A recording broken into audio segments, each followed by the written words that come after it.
Okay, so today I got another book from Osho. This one is Tao, the Pathless Path. And honestly, I've never really been introduced to Taoism. I've never really dealt with Eastern philosophies. And it's super interesting to learn these things, and it's super interesting to basically just expand your horizons. Like we live in a day and age where ambition is seen as a good thing, where it seems like if you're not chasing a fancy house and a fancy car, that this is the right path, and you should basically, give up all your freedom, give up all your fun, spend all of your time, spend all of your energy into a job, into a 401k, and then when you're 60 years old, you'll finally be happy then. But you look at it when you're 60 and you're like, did I really just waste my whole life just for a little bit of freedom now? And I don't even know how to live. I'm still stressed out. I'm still anxious. I still have to worry about bills. I'm still in debt. Like, we constantly sacrifice our current state for a future state, but as we're sacrificing for that future state, like, we never take time to be present. We never take time to enjoy life. We never take time to enjoy the natural order of things. And that's what this book is all about. Like, if you don't know anything about Taoism, Taoism is pretty similar to Buddhism, but Buddhism is, at least from my perspective, again, this might be completely offensive. Feel free to educate me in the comments. But to me, Buddhism is about attaining enlightenment through sacrificing life.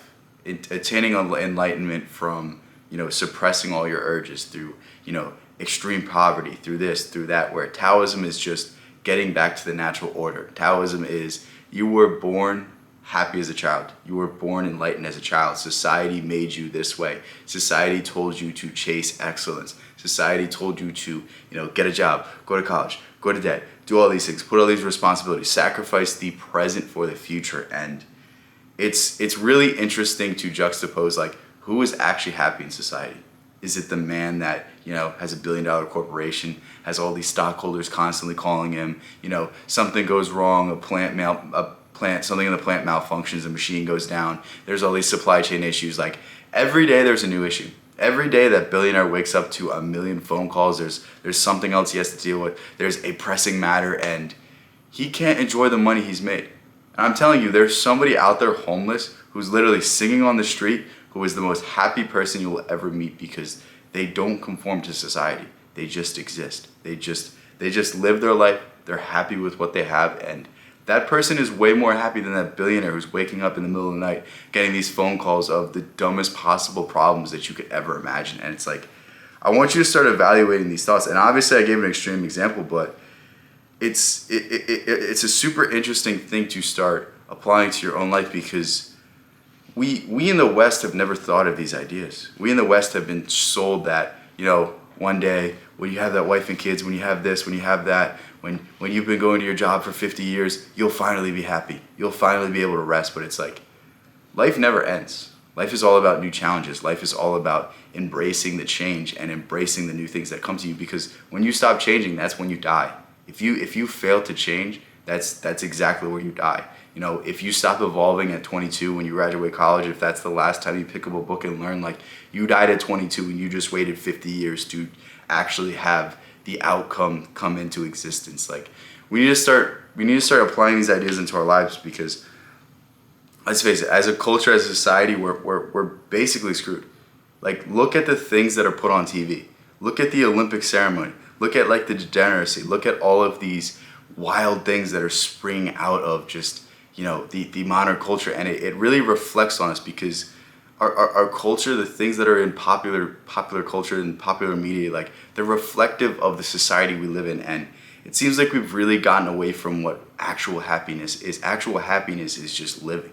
Actual happiness is existing in the present, understanding that, you have life, so you have an opportunity to be happy. And instead of being happy, you're worried about, can I pay this bill that's going to come up in 10 years? Can I do this? Can I do that? And we constantly make decisions. We constantly put ourselves in debt for a artificial happiness of social status or social standing, or, if I get this car, maybe it'll make me happy for just a little bit. And it's just like, we're chasing goals that really shouldn't be goals. And that's why I really think you should pick up this book, because I love Osho. Osho has, he's very controversial, but he's controversial for the precise reason that he should be. Like, He says things that make people think. And when people are forced to think, people are forced to look in the mirror and face the reality of their lives. And when they face the reality of their lives, they realize that they've been living aimlessly. And instead of facing this realization, instead of understanding like, oh, like I can pivot and I can become fulfilled and I can become happy, and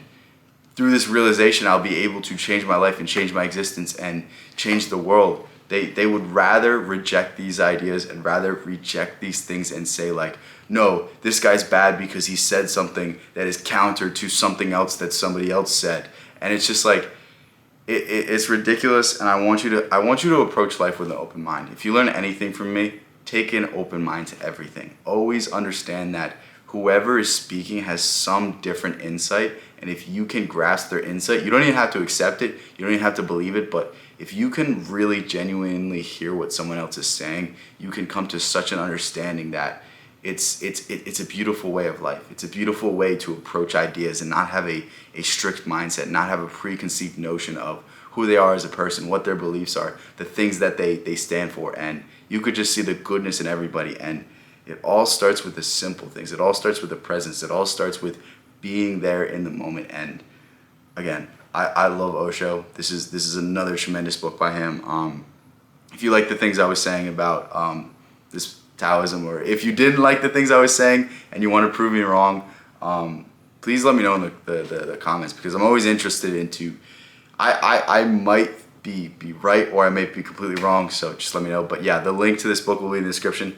Thank you so much for making this far. I will catch you in the next one, guys.